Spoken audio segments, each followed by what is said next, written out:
So good day sa inyo mga utak! Ngayong araw umuwi naman ako dito sa probinsya namin kasi namimiss ko na din umuwi dito mga utak! Grabe mga utak, huling uwi ko dito 2014 pa. Talagang sa probinsya mga utak, napakasarap kasi pagdating pa lang namin, inasikaso agad ako ng Tita Gemma ko! Big shoutout nga pala sa Tita Gemma ko na nag-asikaso sa amin buong araw at buong maghapon!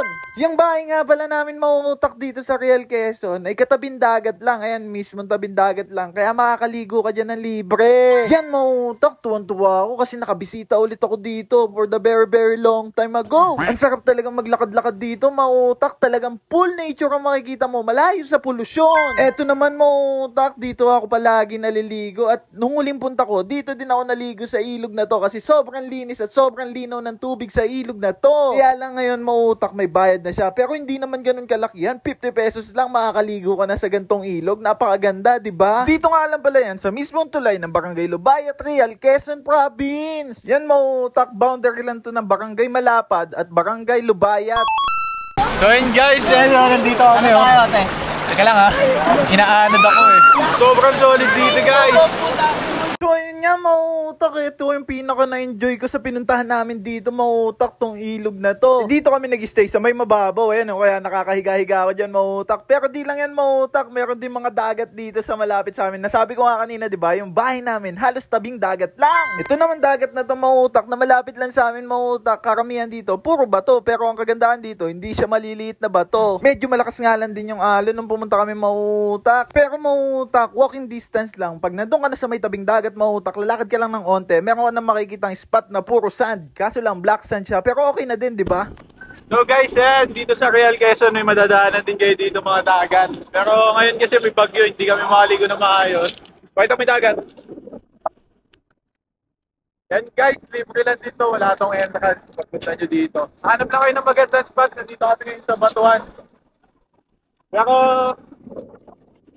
guys, meron pa mga sand doon. Ewan ko lang kung madadaanan namin mamaya. So ayun guys, naganap kami ng malapit na beach resort guys. Malapit lang talaga sa amin to guys, sa Barangay Malapad. Dito na kami naligo guys kasi kahit papano dito may kasama kami. Kasi dun banda sa may tapat ng bahay namin, wala kaming kasama, kami lang. Nakakatakot, di ba? And guys, may nagpa-shoutout pa sa atin si Kuya kahit di niya naman tayo kilala. So guys, dito sa beach na to guys, nagawa namin mag-enjoy kasi nga madami kaming kasama, may security, at may nakatingin sa'yo. Dito nga lang pala yan guys, sa Mapalad Beach Resort. Matatagpuan lang natin yan dito sa Barangay Malapad, Real Quezon Province. So guys, safe na safe kasi may lifeguard, kaya madami naliligo kahit medyo malakas na yung ulan. Safe na safe dito.